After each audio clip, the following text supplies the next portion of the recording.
Entonces, 1 capítulo 5, versículos 1 al 5, dice la palabra del Señor así.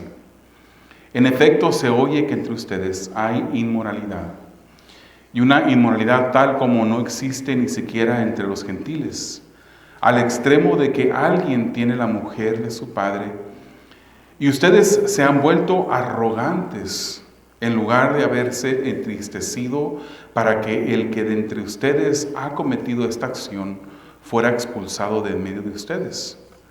Pero yo, por mi parte, aunque ausente en cuerpo, pero presente en espíritu, como si estuviera presente, ya he juzgado al que cometió tal acción.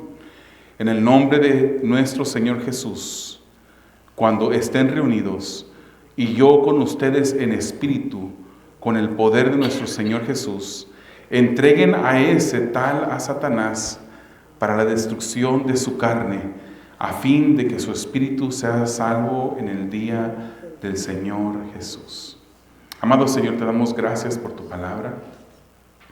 Yo te pido, Señor, que en todo momento, Señor, seas tú el que hable, seas tú el que llegue, Señor, penetrando los corazones, moviendo las mentes, Señor, a pensar en tu palabra, Señor, a examinarnos los unos a los otros, o los unos, Señor, para poder, Señor, cada quien poder presentarnos delante de ti, Señor, examinados, fieles, Señor, a lo que tú quieres que nosotros hagamos.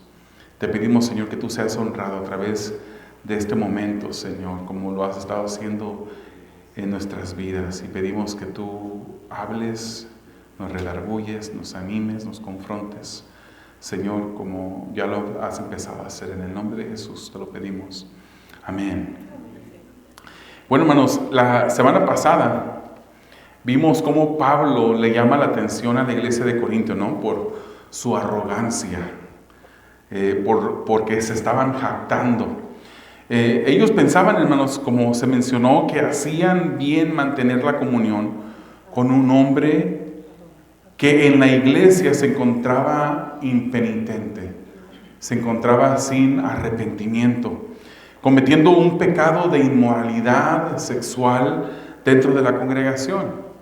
Y pues Pablo, hermanos, les dice que entreguen a ese hombre a Satanás. Y vemos que él vuelve a repetir lo mismo al final del capítulo, en el versículo 13. Y vemos que esto nos da el contexto: deben de sacarlo de la comunión y de la bendición de la cual este hombre disfrutaba al estar dentro de la congregación.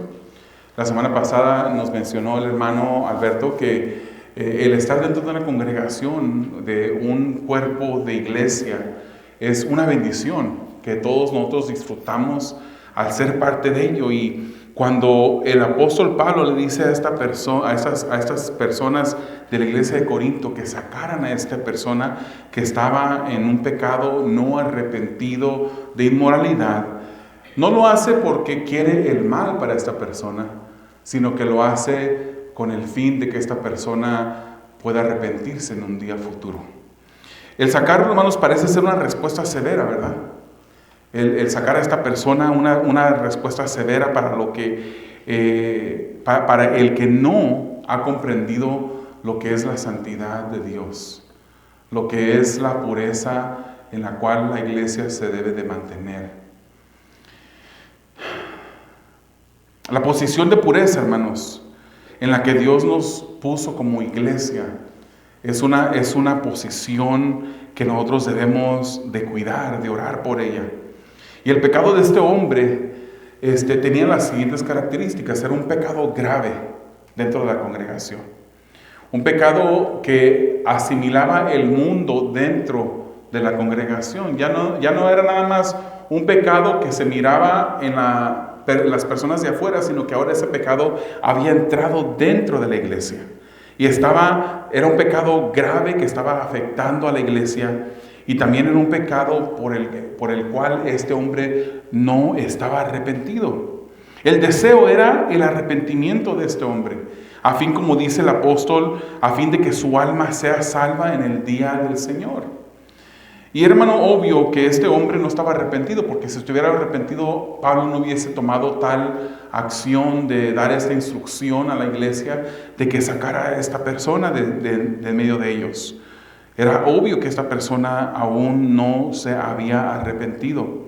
Hermanos, esta porción de la carta podemos verla también de otro punto de vista. Podemos ver que el apóstol Pablo está reprendiendo a la iglesia. No estaba solamente diciendo qué es lo que debían de hacer con esta persona impenitente, sino que también estaba reprendiendo a la iglesia de Corinto que racionalizaba el pecado dentro de ellos y permitía el pecado de este hombre no arrepentido en medio de la congregación.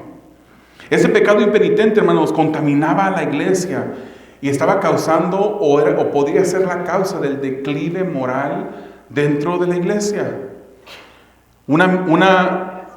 Conocemos ese dicho que dice que una manzana podrida echa a perder a las otras manzanas. ¿Usted ha visto eso en la vida real?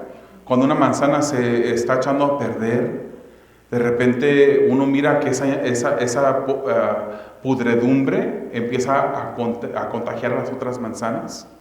Entonces podemos verlo de esa manera. La ciudad de Corinto, hermanos, era una ciudad altamente inmoral. Ellos vivían en una inmoralidad que ahora había entrado dentro de la iglesia. El apóstol Pablo no estaba sorprendido de la inmoralidad que había en esa ciudad. Él esperaba, era natural para que la gente del mundo viviera de esa manera.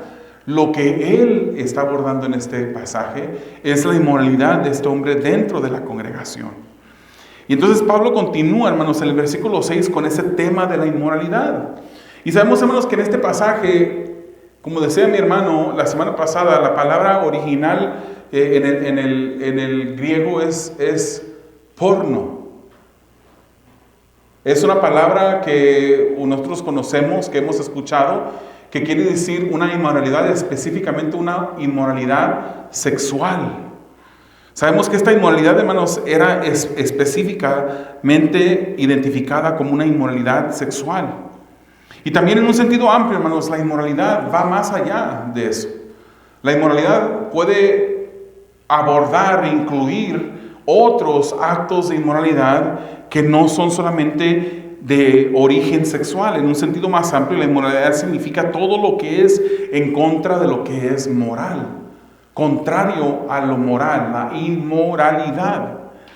Contrario a lo que es bueno y por ende puede incluir todo pecado en el significado más amplio. Y vamos a ver cómo el apóstol Pablo empieza ahora a ampliar el enfoque de los pecados en este pasaje del versículo 6 al 13, pero en los primeros versículos, cuando él aborda esta inmoralidad, está hablando específicamente de este pecado sexual de este hombre que no se arrepentía de haber tomado a la mujer de su padre. La iglesia de Corinto, hermanos, era una iglesia inmadura, una iglesia que necesitaba ser purgada de pecado, una iglesia que debía de corregirse. Y en el primer sujeto que Pablo aborda es este hombre. Pero ahora vemos a Pablo expandir la lista de pecados dentro de la congregación, pecados que afectan a la iglesia. Cuando se practican sin abordarse, cuando se practican de una manera impenitente, de no arrepentimiento. Y recordemos, hermanos, que hay tres principios, hay tres elementos que están presentes aquí. Un pecado grave, y pues es enunciado en términos específicos por el apóstol Pablo en esos versículos que estamos estudiando en esta noche. Es un pecado que afecta a la congregación, que tiene la posibilidad de podrir a otras manzanas dentro de la congregación, que puede infectar a otros.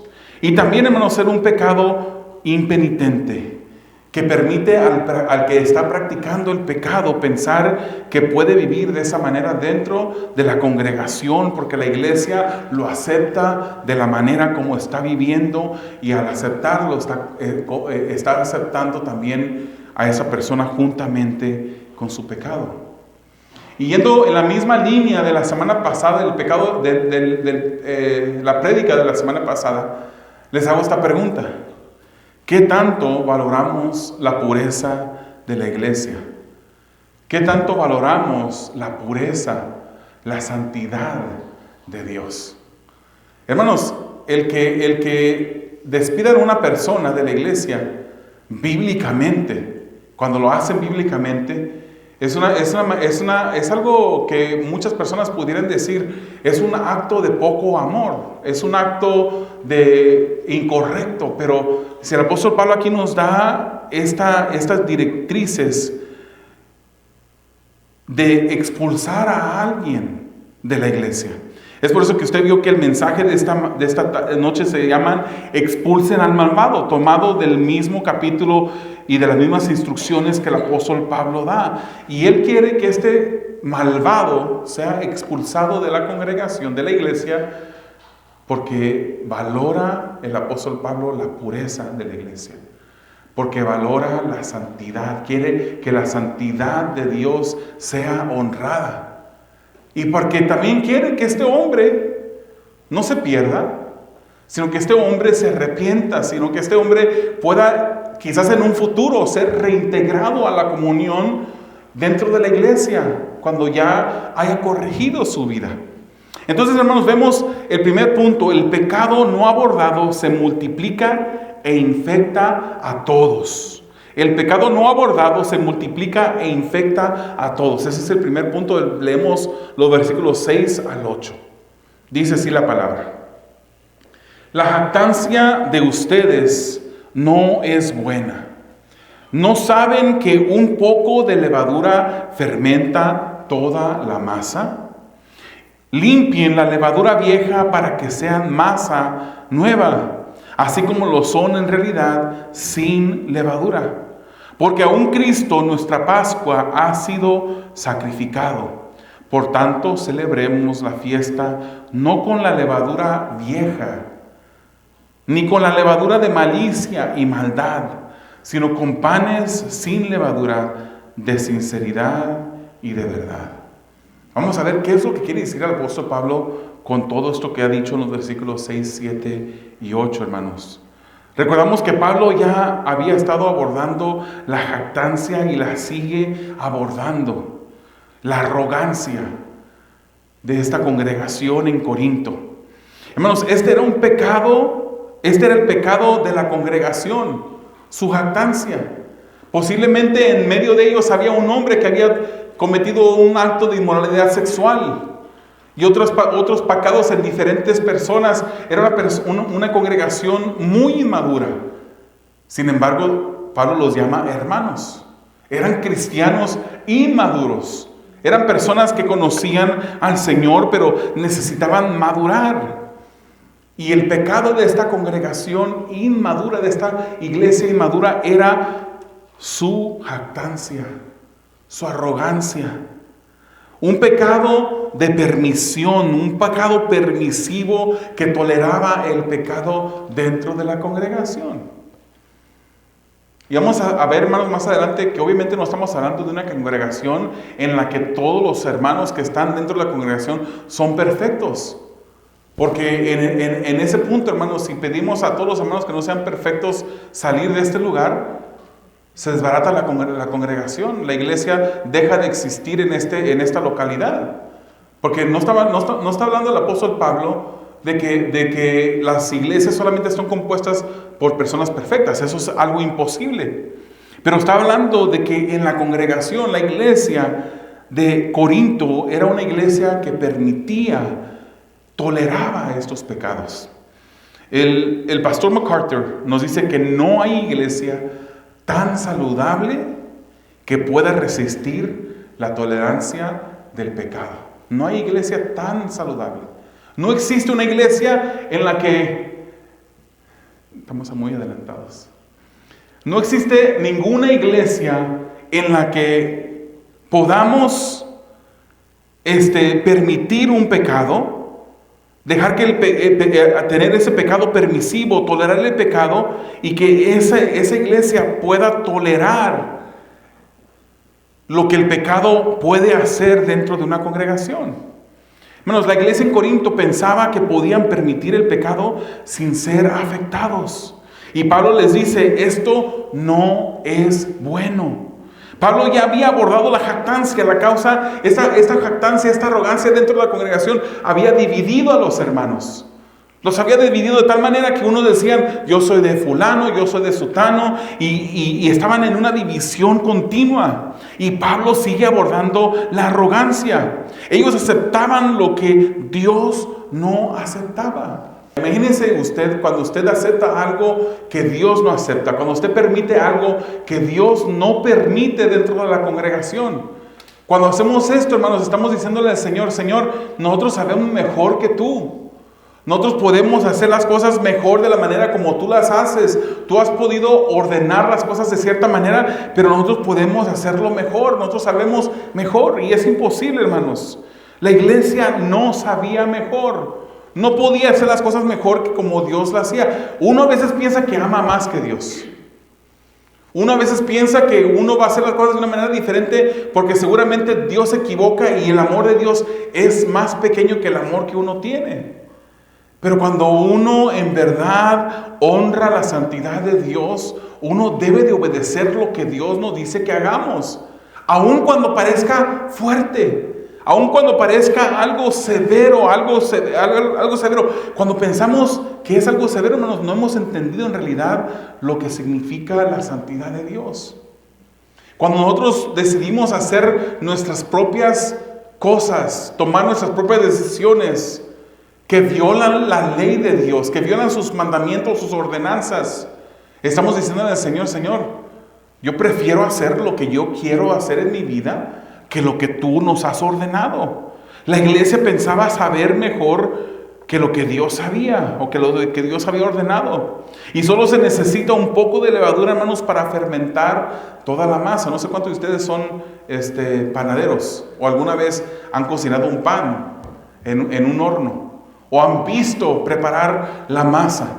Puede ser un pedazo de masa grande o mucha harina, que digamos una cantidad grande de harina y se le pone un poquito de levadura y esa levadura leuda toda la masa.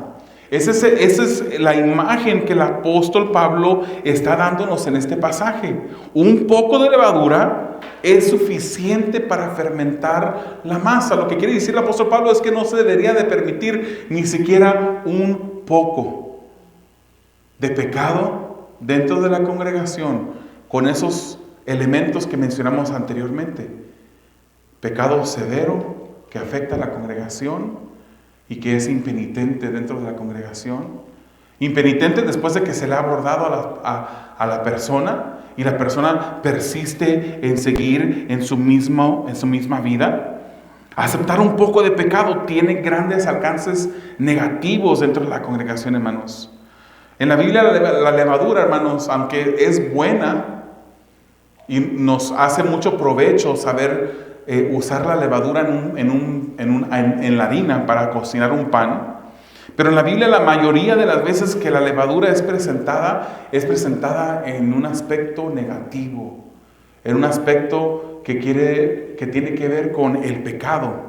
Si vemos Gálatas capítulo 5 versículos 7 al 9, dice el apóstol aquí está hablando sobre los hermanos en Gálatas que habían recibido libertad en Cristo, pero ellos habían vuelto a los caminos de antes. Habían incluido en su servicio, en su manera de vivir, la circuncisión. Habían dicho, necesitamos a Cristo, pero también necesitamos seguir la ley. Y el apóstol Pablo dice, ¿quién los ha engañado para volver a hacer las mismas cosas de antes? Para volver a la esclavitud de la cual Dios los hizo libres. Y Gálatas 5, 7, 9 dice, ustedes corrían bien. ¿Quién les impidió obedecer a la verdad? Esta persuasión no vino de aquel que los llama. Y luego dice él, un poco de levadura fermenta toda la masa. Hermanos, los Gálatas habían reintegrado, como ya mencioné, la circuncisión. Habían cambiado la libertad en Cristo para volverse para atrás al yugo de la esclavitud. Y cada vez que una persona se inventa su propio camino y no sigue el camino de Dios, eso es pecado. Y un poco de pecado, aunque uno piense, pero ¿qué de mal tiene la circuncisión? ¿Qué de mal tiene esta ordenanza de hombre, hermanos? Vamos a empezar a hacer ordenanzas de hombres aquí en la iglesia. Y si empezamos a hacerlo así, estamos entonces diciéndole al Señor: Señor, no es suficiente lo que tú nos has dejado en las Escrituras. Ahora vamos a agregar algunas reglas, lo cual es incorrecto. Debemos de seguir la palabra como el Señor nos las entrega. Y Pablo les instruye, hermanos, a dejar la levadura vieja, a ser limpios de los pecados, porque ahora ya son nueva masa, son nueva criatura. Ya no son los mismos de antes. Y Pablo les recuerda a ellos que Cristo ya fue crucificado, que Cristo es la Pascua, es nuestra Pascua. Se recuerda la Pascua, hermanos, era celebrada por los judíos desde el éxodo de Egipto. Y cuando ellos celebraban cada año esta Pascua, celebraban recordando la salvación, la liberación que el Señor les dio de la esclavitud en Egipto. La celebración de la cena de la Pascua, hermanos, incluía un cordero, incluía hierbas amargas en la comida y también pan sin levadura. En la primera Pascua Dios ordenó, desde esa primera Pascua, Dios ordenó que pintaran los lindeles. ¿Se recuerda de esa historia? Antes de salir de Egipto, que se le ordenó a cada familia, y si era muy pequeña la familia, que se juntaran con otra familia, dependiendo del tamaño, y que al sacrificar el cordero, usaran la sangre del cordero para pintar el lintel de sus puertas, para que cuando el ángel de la muerte que venía para llevarse y matar a todos los primogénitos supiese que en esa casa donde estaba pintado de rojo el lintel de la puerta era una casa donde habitaban judíos, y el ángel pasara de largo. La Pascua, hermanos, era algo que se celebraba año tras año desde el éxodo de los judíos de Egipto. Pero entonces llegó Jesucristo, el que fue inmolado en la cruz del Calvario, el Cordero que quita el pecado del mundo, que fue crucificado en esa cruz del Calvario. Ahora el apóstol Pablo les dice: Jesús es nuestra Pascua. Él es nuestra Pascua. La Pascua de la cual nosotros debemos estar celebrando. Él lo llama la fiesta. Debemos de seguir celebrando esta fiesta con pan sin levadura, pero debemos de hacerlo todos los días. La vida en Cristo resulta en una vida sin levadura o culpa del pecado, hermanos. Debemos de eliminar la levadura de nuestras vidas. Y en aplicación, eso debería de ser nuestro enfoque diario, hermanos. Examinar nuestras vidas. ¿Cómo estamos viviendo? Aquí el contexto de este pasaje obviamente es la congregación. Pero para poder llegar a una congregación que se purifica, que se va purificando, que va caminando en santidad, es primero necesario ver el individuo de nuestra persona, que formamos parte de la iglesia, del cuerpo de Jesucristo. Debemos de cuidar nuestras vidas buscando eliminar la levadura del pecado de nuestras vidas. Y nosotros celebramos ahora la fiesta continuamente, todos los días. La vida nueva se vive, es una vida que se vive sin pecado, pidiéndole al Señor santificación en nuestras vidas. No somos perfectos, hermanos. No somos perfectos.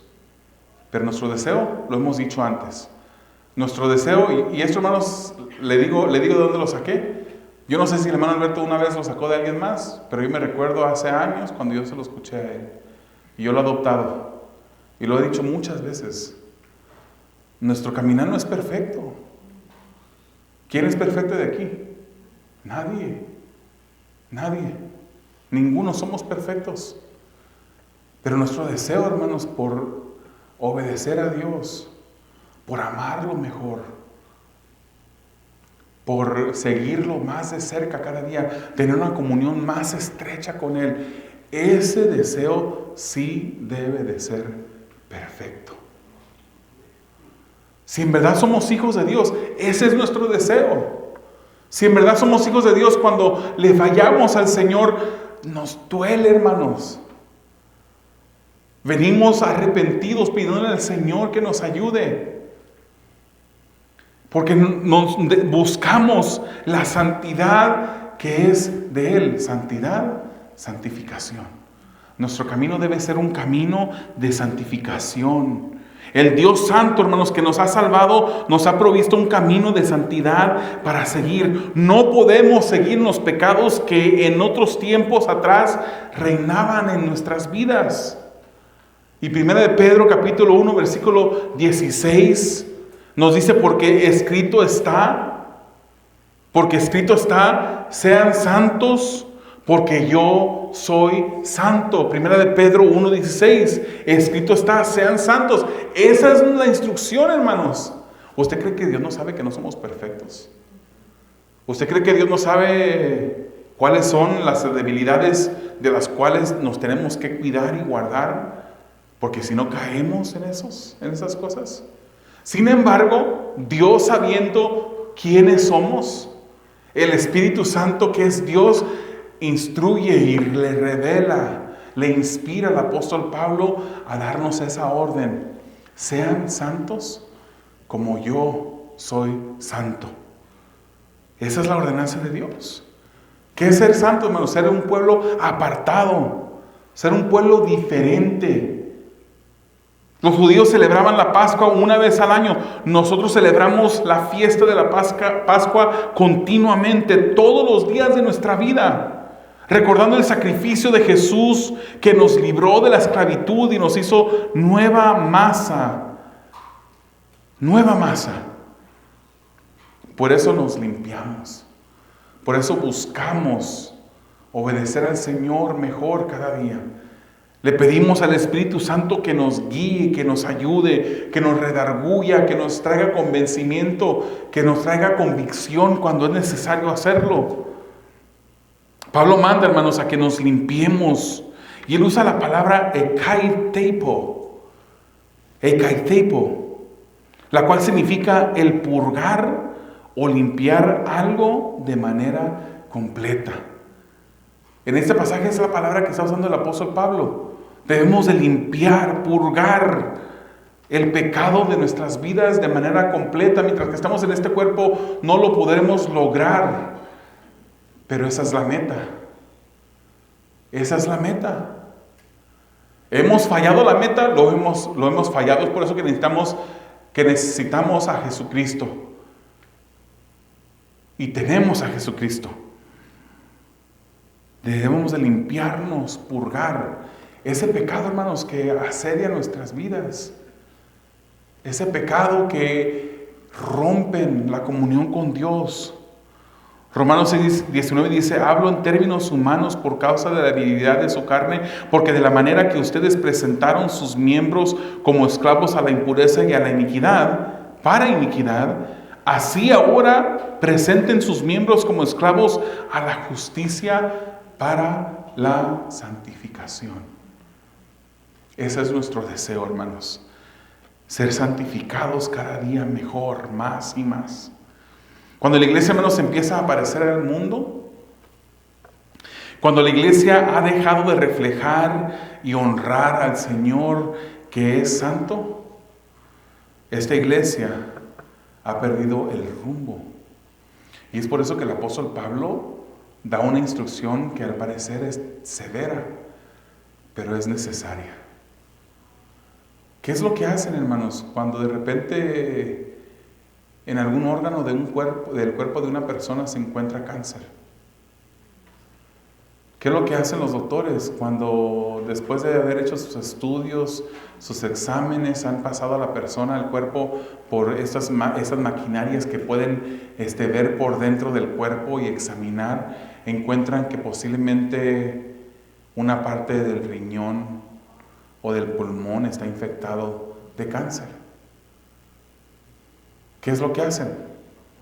Cortan ese pedazo. ¿Por qué lo hacen? Porque es posible, si no lo cortan, hermanos, ese cáncer se puede ir regando a través de todo el cuerpo.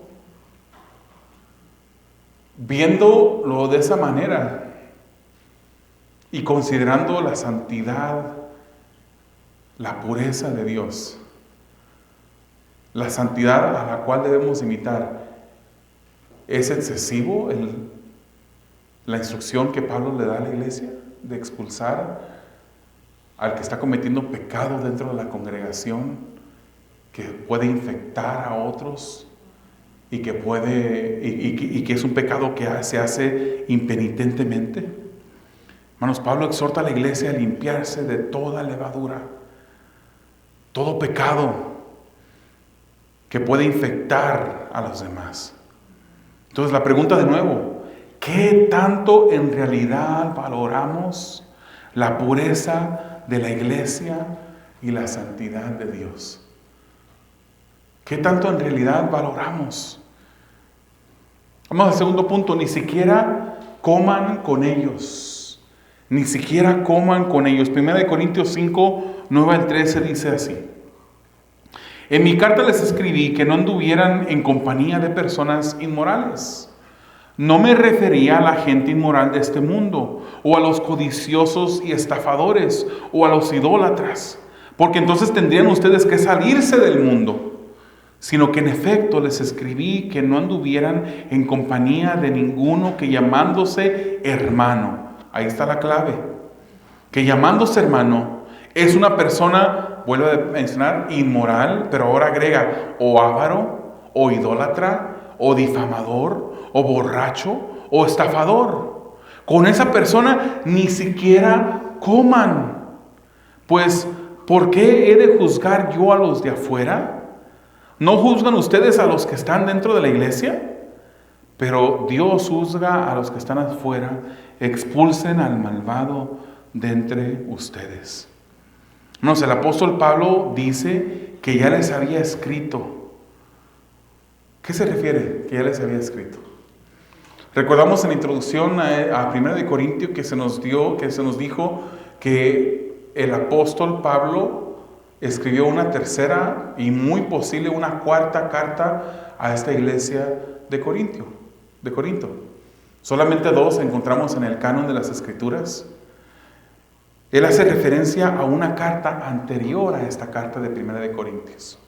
Dice, él ya les escribí. Algunos dicen que él en realidad está mencionando el versículo 2. Si vemos el versículo 2 de 1 Corintios 5, dice de esta manera: y ustedes se han vuelto arrogantes en lugar de haberse entristecido para que el que de entre ustedes ha cometido esta acción fuera expulsado de en medio de ustedes. Algunas personas dicen que ya les escribió y que se refiere a ese versículo 2 anterior en la misma carta. Pero esto no parece natural, hermanos, por la manera como él escribe. Lo más probable es de que se está refiriendo a una carta antes de 1 Corintios, donde Pablo ya había abordado el tema. Y es aquí en esta carta de 1 Corintios, que no es necesariamente 1 Corintios, ¿verdad?, pero es la primera que tenemos en la Biblia. Es en esta carta de 1 Corintios donde él ahora empieza a explicar lo que él dijo en la otra carta anterior. Lo más probable es que el apóstol Pablo les había escrito antes. Y Pablo dice que él les escribió sobre el no andar en compañía de personas inmorales. Y luego pasa a dar una explicación de lo que ya había escrito. Pablo dice no estarse refiriéndose a la gente inmoral de este mundo. Él no se estaba refiriendo a los inmorales de este mundo, no se estaba refiriendo a los codiciosos de este mundo, no se estaba refiriendo a los estafadores de este mundo, no se estaba refiriendo a los idólatras de este mundo. Él no se está refiriendo a la gente de afuera de la iglesia. Esa gente de afuera de la iglesia, esa es su naturaleza. La persona que vive en un pecado continuo, practicando el pecado en ese estado no arrepentido, es una persona que no es creyente. Es una persona que vive de la manera como le da la gana, sin necesidad, sin dolor por el pecado, que hacen sin necesidad de venir en arrepentimiento al Señor. Eso es natural, es su manera de vivir, es su naturaleza. No son nueva masa ellos, nosotros somos nueva masa aquí dentro de la congregación, pero ellos siguen viviendo en su vida pecaminosa. Y Pablo entiende, hermanos, que la gente de este mundo, esa es la manera como han de vivir. Esa es su posición perpetua sin Cristo. Y él dice, pues es imposible. Es imposible que ustedes no vayan a interactuar con esas personas. Esas personas así viven. Y Pablo entiende que si, pues, para poder no interactuar con esas personas, tendríamos que desaparecernos, ¿no?, de esta tierra. Pablo entiende que es imposible no tratar o lidiar con personas no cristianas. Y nos recuerda, hermanos, a Jesucristo en Juan 17, versículo 15, cuando él oraba, dice, no te ruego que los saques del mundo, sino que los guardes del maligno. Ahí se estaba refiriendo a la iglesia. Ahí estaba refiriendo a sus discípulos, a los que le seguiríamos. Eso no es un permiso de Pablo, hermanos, de vivir como los inconversos con los inconversos. Esto no es un permiso. Esto no es un permiso de tomar parte con los pecados de las personas que están fuera, porque sería contrario a la pureza y santidad de la que Pablo está argumentando. Él quiere que más bien vivamos más en santidad. Pero Pablo sabe que es necesario para los cristianos vivir entre personas no cristianas, pues si no tendríamos que salir de este mundo. La ordenanza de Pablo, hermanos, es que los hermanos no anden con alguna persona que se dice ser cristiano y fuera una persona inmoral. Que se dice ser cristiano, pero es una persona, un avaro. Que se dice ser cristiano, pero también es idólatra. Que dice ser cristiano, pero es difamador. Que dice ser cristiano, pero es un borracho. Que dice ser cristiano y es un estafador. Hermanos, como dije hace rato, es entenderse que ningún cristiano es perfecto. Y que si hemos de cuidarnos de personas que se dicen ser cristianos y cometen pecado, tendríamos que vivir vidas de ermitaños en el desierto o en las montañas. Y aún así ni siquiera. Porque yéndonos a las montañas, cargamos con el pecado de muerte que el apóstol Pablo menciona en el libro de Romanos. El pecado nos persigue. No podríamos vivir una vida en esta tierra ausente de los pecados. No se refiere el apóstol Pablo a que la iglesia sea perfecta. Además, hermanos, nosotros no sabemos quién es un cristiano verdadero y quién es un cristiano falso. No somos el Espíritu Santo. Podemos ver a una persona y vemos piedad en ellos, podemos interpretar cosas que para nosotros nos parecen piadosas, una vida que es buena vida de ejemplo en su seguimiento de Jesucristo. Podemos decir, por sus frutos los conocerán, y es verdad que se puede conocer por su fruto una persona, hasta cierta manera, yo diría. Porque hay personas que pueden conocer bien la Biblia, pero viven vidas secretas de pecado no arrepentido delante de Dios. No sabemos, en realidad, quién es un cristiano verdadero y quién solamente se dice ser cristiano. La palabra claramente nos enseña que la cizaña crece juntamente con el trigo. A nosotros no nos corresponde juzgar quién es trigo o quién es cizaña. A la iglesia solamente le corresponde juzgar a aquel que se dice ser cristiano.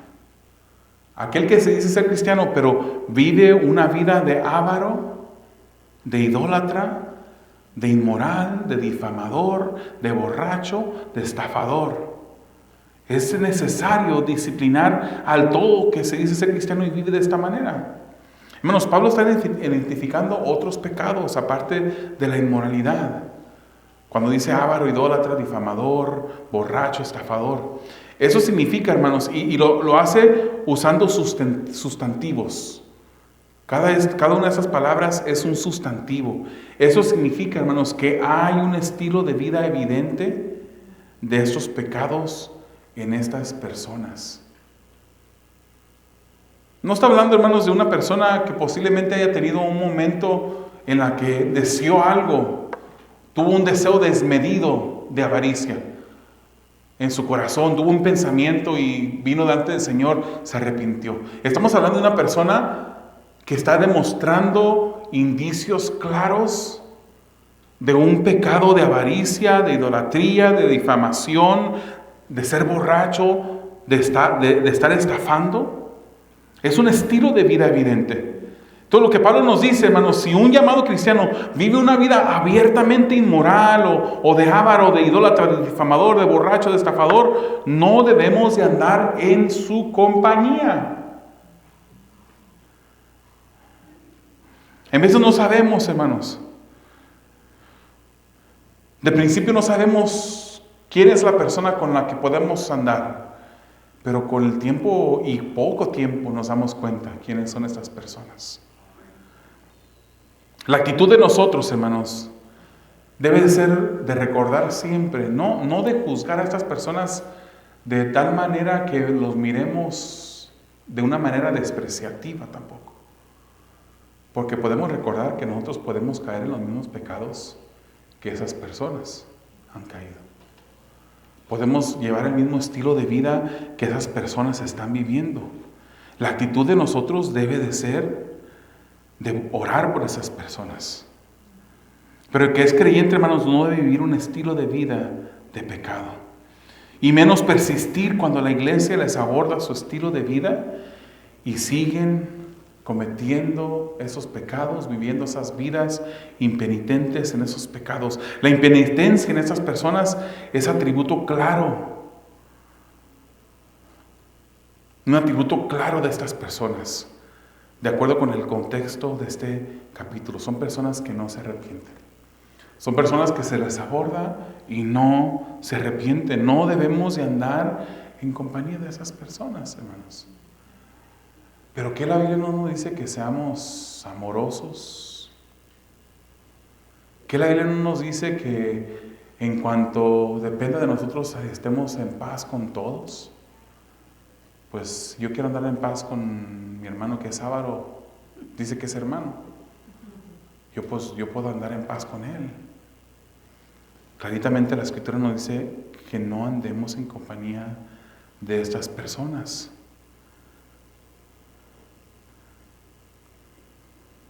¿Por qué, hermanos? Porque un poco de levadura leuda toda la masa. Usted podrá tener un hermano, hermanos, un hermano en Cristo, que de repente se comporta de una manera de esta de usted. Usted, hermano, no espere traerlo al pastor o a uno de los líderes de la congregación. Hágalo usted.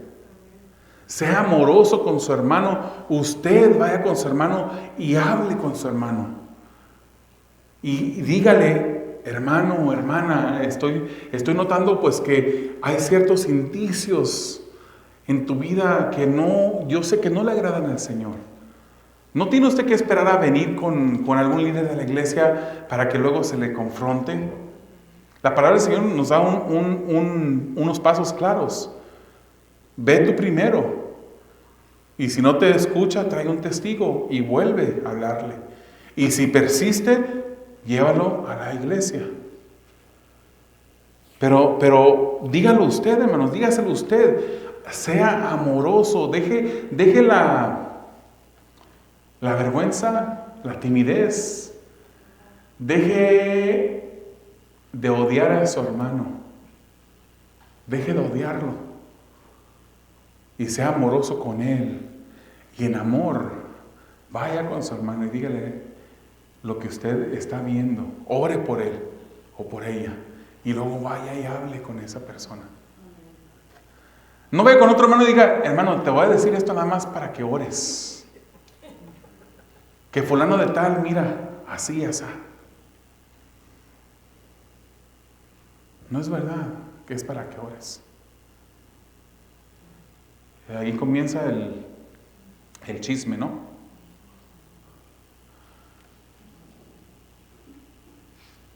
Vaya con la persona. Ame a su hermano. 1 Corintios 10:24 dice, nadie busque su propio bien. Aquí, hermanos, es la misma epístola que nos dice en el capítulo 10:24, nadie busque su propio bien, sino el de su prójimo. O sea que habían personas dentro de la congregación en Corinto que eran avariciosas, que tenían hambre desmedida de obtener, de satisfacer sus deseos propios. Y por eso el apóstol Pablo tiene esta instrucción dentro de la carta.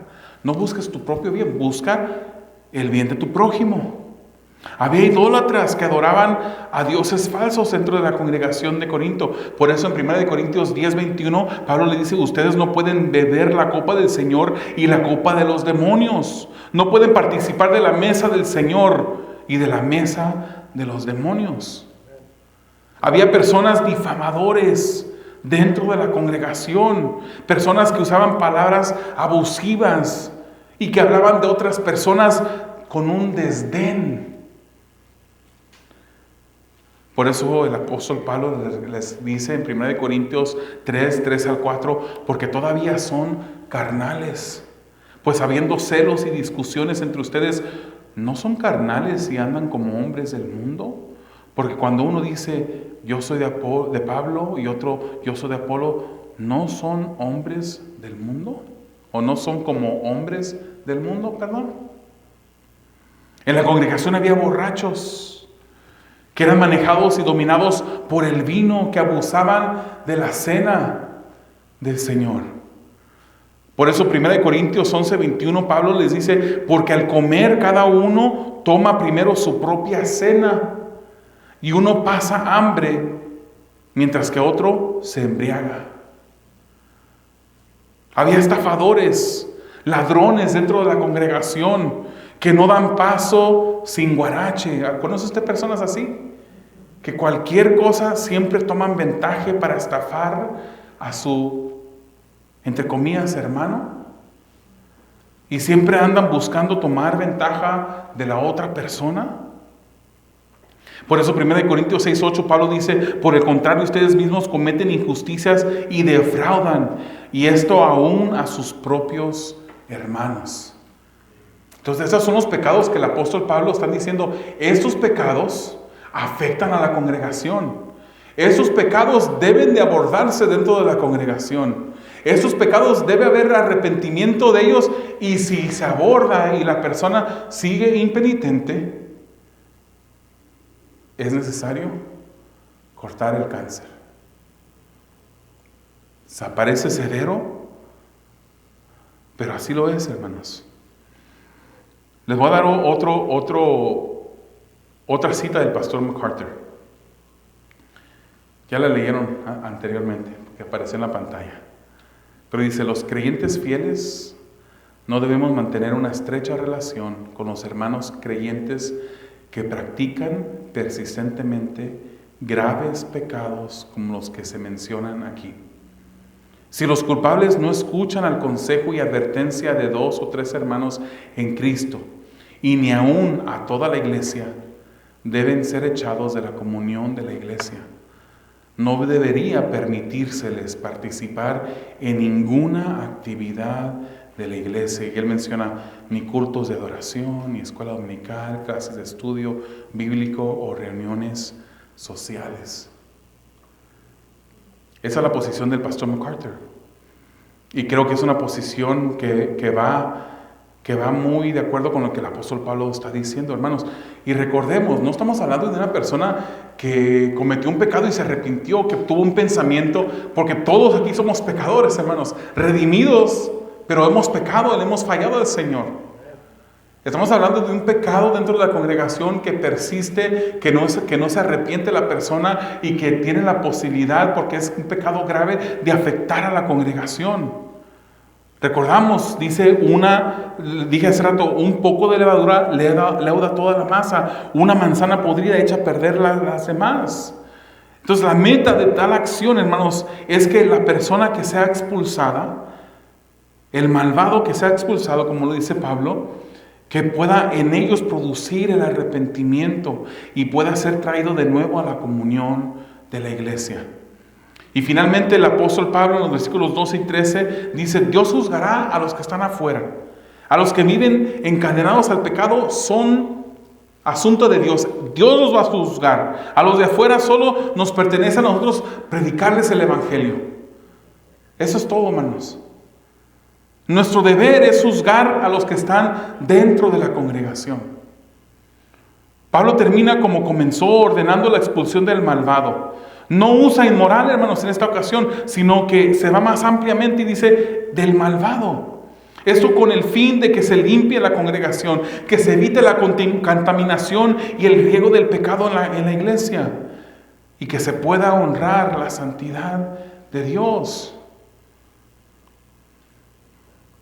Podemos entender, hermanos, que el pecado dentro de la membresía de la iglesia es mucho más peligroso que el pecado que está fuera de la iglesia. El pecado fuera de la iglesia existe. Vemos la maldad. El mundo no se está poniendo mejor. Vienen las elecciones, hermanos, y usted, no importa por quién usted vote, no ponga su fe en ninguna persona, en ningún candidato. Porque si usted pone su fe en un candidato, hermanos, estamos perdidos. Pongamos nuestra fe en Dios. El mundo de afuera va a ir de mal en peor, cada día empeorándose más y más. Pero ese pecado de afuera no es tan peligroso como cuando ese pecado se mete dentro de la congregación. La motivación, hermanos, debe ser la santidad de Dios.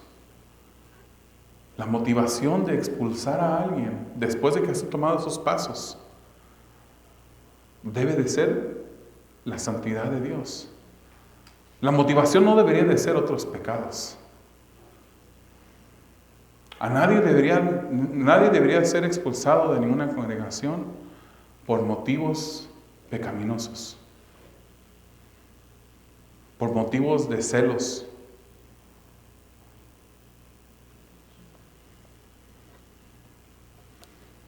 Lo puedo decir hoy sin dolor. Pero a mí, yo fui expulsado de una congregación en una ocasión. No porque había cometido un pecado, no porque se me llamó la atención sobre algún pecado que no me quise arrepentir. Se me expulsó, no bíblicamente. Se me despidió de un trabajo. Y y yo sostengo esto, hermanos, delante de Dios, quien me está escuchando. Se me terminó el trabajo y yo dije, pues entiendo, es un trabajo, ¿no? Sé que en esta mesa no estamos negociando, ¿verdad? Se me está terminando mi trabajo. Mi pregunta fue, pero sí podemos seguir mi esposa, mi familia y yo seguir viniendo a la congregación como miembros. Y se me dijo, no, brother, se tienen que ir con esta acción. Y se me expulsó. En esta ocasión, hermanos, esa expulsión pues fue motivado por cosas no bíblicas. Pero la expulsión, hermanos, que se debe de practicar dentro de la congregación, y que Dios nos ayude a hacerlo bíblicamente,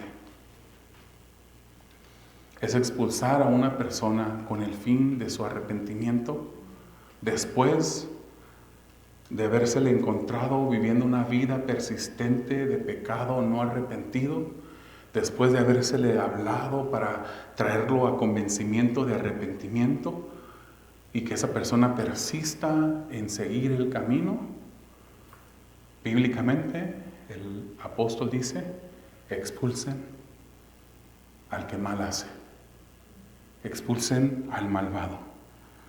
Hermanos, nosotros debemos de guardar la santidad en nuestras vidas como una prioridad. Debemos de guardar la santidad, de honrar la santidad de Dios Eso debe ser algo primordial en nosotros. Permitir un poco de pecado dentro de nuestra vida, hermanos, es correr el peligro de ser completamente infectados por el pecado. Y usted se da cuenta, hermanos, yo le he puesto este ejemplo a mis hijas. Cuando de repente me preguntan, ¿por qué no podemos ver esa película? Es que la mente y el corazón humano se van acostumbrando a cosas. Puede que haya una mala palabra, cosa que ya escuchas todos los días en la escuela, a lo mejor los compañeros decir. Pero yo te estoy dando permiso de ver esta película que tiene esta palabra, que de repente se te puede convertir algo normal en tu vida. Has permitido eso en tu vida. Y de repente después de eso, ves otra película donde a lo mejor ya no hay una, sino 2 o 3 cosas. Y esas 2 o 3 palabras después te llevan a estar como adormecido, como tener una anestesia en la que no te das cuenta que estás aceptando más y más el pecado. Cuando usted en el mundo andaba caminando, ¿usted probó algún pecado? Y después de esa vez lo seguía cometiendo, hasta volverse algo normal, algo frecuente, algo a la que estábamos acostumbrados en nuestro caminar, sin Cristo. Entonces, un poco de pecado, hermanos, dentro de nuestra vida es correr el peligro de ser completamente infectados por el pecado. Por eso es que el apóstol nos manda a obedecer. La instrucción en la palabra del Señor es de obedecer las ordenanzas de Dios, de santificarnos, que es una obra, un proceso de la salvación en la que el Espíritu Santo obra, pero también incluye nuestro esfuerzo en esa santificación. Esa es la primera aplicación, hermano. La segunda aplicación, debemos orar por el que se dice ser hermano y vive una vida de pecado de manera continua e impenitente. Orar por esa persona. Y si usted tiene la oportunidad de hablar con esa persona, hable con esa persona. Y si no ha tenido la oportunidad, haga la oportunidad para hablar con esa persona. Sea amorosa con su hermano o su hermana. Y la tercera aplicación, hermanos, es una petición para ustedes sobre el liderazgo de esta iglesia. Oren por el liderazgo de esta iglesia, para que seamos discernientes en proteger la santidad de la iglesia y hacerlo de una manera bíblica. Cerremos nuestros ojos, hermanos. Amado Dios, te damos gracias por esta tu palabra, Señor. Te pedimos que tú sigas obrando en nuestras vidas, que podamos, Señor, seguir meditando, Señor, en esto. Que podamos, Señor, buscar la santidad, que podamos aspirar, que podamos poner nuestra meta, Señor, en ser santo como tú eres santo, Señor. Acercarnos cada día más a esa santidad, Señor. Que podamos, Señor, honrarte mejor, obedecerte más, amarte, Señor, cada día más. Ayúdanos, Padre, que en nuestras vidas personales, Señor, haya un deseo, un enfoque, Señor, de honrarte, de honrar tu santidad, Señor. Ayúdanos también, Señor, como congregación, a no caer, Padre, a guardarnos de la poca levadura que puede leudar nuestra vida y de repente encontrarnos, Señor, en un estado de pecado no arrepentido que empieza a infectar la iglesia, Señor. Y dirige tú, Señor, en cómo ha de mantenerse la santidad de esta que es tu iglesia. Obra maravillosamente en nuestras vidas, obra maravillosamente en esta congregación. Para tu gloria y tu honra lo pedimos en el nombre de Jesús. Amén.